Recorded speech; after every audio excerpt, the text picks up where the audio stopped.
Hey, it's Fook, and today I want to talk about the news for a bit. So you may have heard about this woman who drove from San Diego, my hometown, up to the Bay Area and shot up a couple of folks at YouTube's headquarters. Her name is Nasim Aghdam. And apparently, I guess the changes that I had talked about a couple weeks ago to YouTube and how they monetize video and put all these restrictions on have hit quite a few nerves. And wasn't just me. You know, at the time that I was putting that video together, it was more of a rant because I felt like all of the small video contributors and content makers like myself contribute a lot to YouTube's success, right? It's not just the big name stars. And I felt like, what they did, what YouTube did, was just kind of out of the blue, wasn't communicated to users, they didn't get feedback.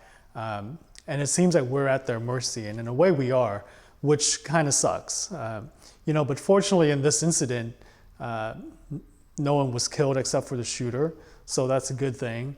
And I certainly don't condone her actions, but I was just kind of shocked at the frustration that a lot of people have out there. So for me, it was kind of an eye-opener because, like I said, I did that video just to kind of express how I was feeling, but I didn't realize that there were so many others that were just not happy with how YouTube has gone about making these changes, and more importantly, not letting people know and be a part of the process, really, which kind of sucks.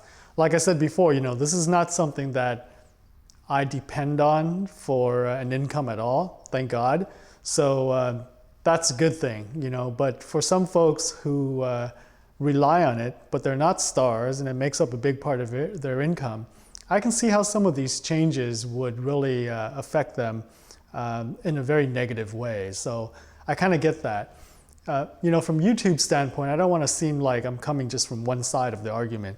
But for YouTube, there have been, as far as I can tell, advertisers who provide the revenue for them to provide this service to us. Some of the advertisers have expressed reservations that their ads were appearing unquestionable content, which may make it seem like they're condoning, the content that their ads are appearing on. So I totally get that. If you are kind of a family type company that makes household goods like Procter and Gamble or what have you, you certainly don't want to appear on a racist video or rant or whatever. So I totally get that from that standpoint, and it makes sense to me. But you would figure for a company like Alphabet, the parent company of YouTube, that they would have the wherewithal and the people and the talent and the software to figure out, what's truly objectionable and what's not. And I guess, for this lady, Nasim, she got some email that some of her workout videos, I guess, were inappropriate. But again, like totally no explanation as to why. Was she too skimpily dressed? Did she say something on the video that was objectionable to the viewer? Who the heck knows? And I don't know if she followed, YouTube's own appeal process or not. So like I said, these are things that I'm just reading in the news, I'm hearing in the news. So I was kind of surprised. So my biggest takeaway was that it wasn't just me that was kind of frustrated with some of the recent changes. Kind of good to know that there's a lot of people out there that feel the exact same way as I do. I'm hoping that, from this incident, YouTube would learn to communicate better with its users and kind of put out clear guidelines on, let's say, what's appropriate or what could be monetized and what could not. Things like that, would be very helpful.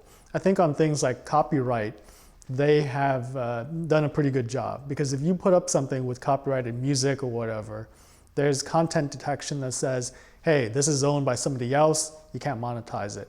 Clear as day. But when you get something that says, hey, this particular video that you put up is not appropriate, you're like, okay, the whole thing, a certain part of it, or what? So who knows, maybe this will open up their eyes and make them a better company as well. For me, I worry that there are other folks who are affected by this that may be mentally unstable already, that would take some kind of drastic, copycat action from what they're seeing from this lady. So hope it doesn't come to that. Like I said, it's sad that it even happened. And while I understand how she felt frustrated, I certainly don't condone it. So let's see what happens. That's all I got today, guys. Thanks. Bye.